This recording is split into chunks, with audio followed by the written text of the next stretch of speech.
ছোট পর্দার জনপ্রিয় অভিনেত্রী তানজিনা তিশা আত্মহত্যার চেষ্টা করেছেন এমন গুঞ্জন বুধবার মধ্যরাত থেকে ছড়িয়ে পড়েছে সামাজিক যোগাযোগ মাধ্যম সহ বিভিন্ন গণমাধ্যমে।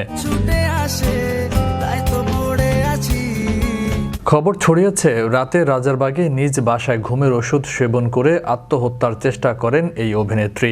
আত্মহত্যার চেষ্টার বিষয়টি নিশ্চিত না করলেও অভিনেত্রী হাসপাতালে ভর্তির তথ্য জানিয়েছে শিল্পী সংঘ। জানা গেছে অভিনেতা মুশফিক আর ফারহানের সঙ্গে তিশার প্রেমের সম্পর্ক রয়েছে, তবে বেশ কিছুদিন ধরে তাদের মধ্যে ঝামেলা চলছিল। বুধবার রাতে তিশা রাজারবাগের বাসা থেকে ফারহানের উত্তরার বাসায় যান। সেখান থেকে ফিরে রাজারবাগে নিজ বাসায় তিনি ঘুমের ওষুধ সেবন করে আত্মহত্যার চেষ্টা করেন। তবে এ ব্যাপারে ফারহানের কোনো মন্তব্য পাওয়া যায়নি। আত্মহত্যার পথ বেছে নেয়াকে ভুল বলেছিলেন তানজিনা তিশা। সম্প্রতি নিজেই সেই পথ বেছে নিয়েছেন দেশের জনপ্রিয় টিভি অভিনেত্রী।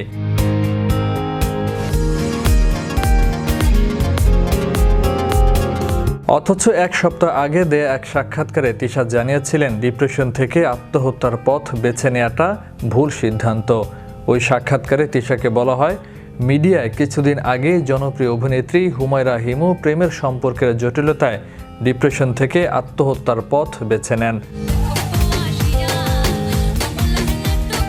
হিমুর ওই আত্মহত্যা ও মিডিয়ায় তারকাদের আত্মহত্যা করার চেষ্টা বেড়ে যাওয়া প্রসঙ্গে তিশার অভিমত কি? এমন প্রশ্ন শোনার পর সংবাদ মাধ্যমে তার উত্তর দিলেও এমন প্রশ্নের উত্তর আর দ্বিতীয়বার দেবেন না বলে জানিয়েছিলেন অভিনেত্রী। বলেছিলেন, আমি সব সময় মিডিয়ায় সব কথা বলতে চাই আমার কাজ নিয়ে। এর বাইরে কোনো বিষয় মন্তব্য আমি করতে চাই না। আশা করি এ প্রশ্ন এবারই প্রথম আর এবারই শেষ করা হবে আমাকে। এরপর প্রশ্নের উত্তরে তিশা বলেছিলেন, ডিপ্রেশন থেকে সুইসাইড করা সবচেয়ে বড় ভুল আমি মনে করি। আর এই ডিপ্রেশন থেকে কোনো অভিনয় শিল্পীর সুইসাইড করাটা আসলে দুঃখজনক। তবে শুধু মিডিয়ায় নয়, আমি মনে করি বাংলাদেশের অনেক জায়গায় এই ভুল অনেকে করছেন।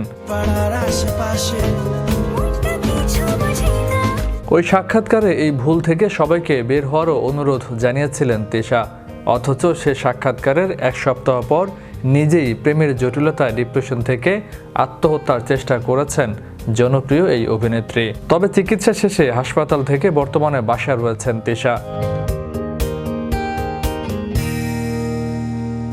বিশ্ব বাংলা 24 বিনোদন ডেস্ক।